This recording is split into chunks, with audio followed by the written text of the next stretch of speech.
Hello everyone. So हा आहे वॅक्सची strip. आपण त्याचा बेस म्हणून यूज करणार आहोत.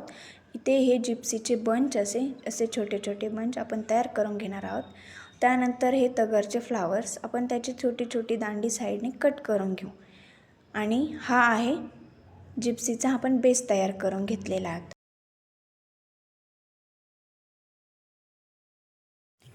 आता आपण यावरती तगरच्या फ्लावर्सचा एक बेस त्याला ॲड करणार आहोत.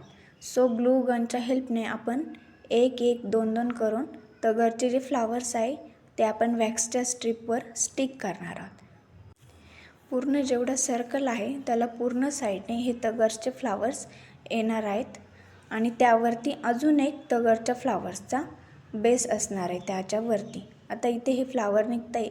सो काय करायचं की ग्लू गनने अजून त्यावरती ग्लू टाकून घ्यायचा आणि मग नंतर जे दुसरे फ्लावर्स आहे ते आपण त्यावर स्टिक करूया. असं एक एक करत आपण पूर्ण साईड स्ट्रीपवरती असं सर्कल करून घ्यायचं आहे व्यवस्थित. आणि आपण जेवढे व्यवस्थित फ्लावर्स आपण त्याला अटॅच करणार तेवढी जे आपली फिनिशिंग जास्त येणार. सो आता इथे हे दोन बंच आपल्या व्यवस्थित क्लिअर झाले.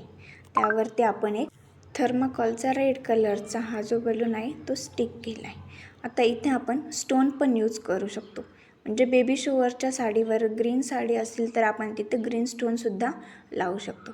आता आपण हा जो जिप्सीचा बेस तयार केलेला आहे त्यावरती हा जो तगरचा बेस आहे ते दोन्ही एकमेकांना अटॅच करून घेणार आहोत.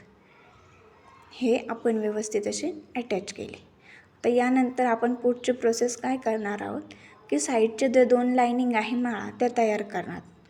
सो एक फूल एक मणी, एक फूल एक मणी अशा आपण 4 लाईनिंग बनवणार आहोत. दोन्ही साईडने दोन दोन येतील अशा 4 लाईनी बनवून घेणार आहोत.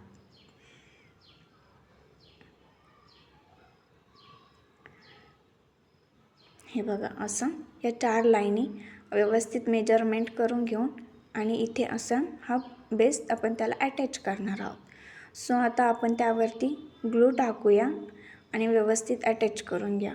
मेजरमेंट घेताना दोन्ही साईडने व्यवस्थित गळ्यात घालताना खालीवर होणार नाही याची काळजी घ्यायची आणि त्यानुसारच तो स्टिक करायचा आहे. दोरा जर एक्स्ट्रा राहत असेल तर तो आपण कटरच्या हेल्पने कट करून घेऊ शकतो.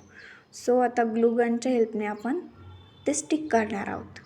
हे स्टिक केल्यानंतर वरतून अजून एक स्ट्रीपचा जो बेस असतो तो लावायचा आहे, कारण की तो व्यवस्थित स्टिक राहावा आणि थ्रेड वगैरे त्यातला निघू नये म्हणून आपण तो व्यवस्थित स्टिक करून घेणार आहोत. सो हा इथे असं मी स्टिक केला आहे. आता इथे थोडासा एक्स्ट्राचा जो थ्रेड राहिला आहे तो आपण कटरच्या हेल्पने थोडासा कट करून घेऊया, म्हणजे तो सेटमध्ये दिसणार नाही. हा आपला फ्लावर ज्वेलरीचा मोठा सेट तयार झाला आहे. असाच एक छोटा सेट इयरिंग पण आपण बनवणार आहोत. सो हा आहे आपला मोठा सेट.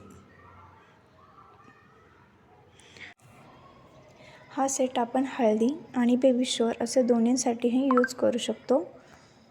या सुंदर असा सेट आपला रेडी आहे. थँक्यू.